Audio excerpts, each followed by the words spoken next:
sabihin sa inyo. Ano yun? Ipangako niyong hindi kayo magagalit. Pangako. Ano ba ito? Wala yung parang takot na takot kang sabihin ito sa amin. Ang aking pagkabirhen ay wala na.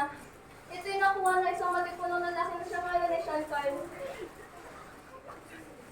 Umalis ka na dito. Wala akong anak na kagaya mo. Sabi ko na eh, marami na ako nabasang payagan. Marami na ng kabataan na bubuntis ngayon. Umalis ka na. Siyempre, hindi ko lang si Sasa. Natunayan niya na ito'y marahil siya ay nakita ko na.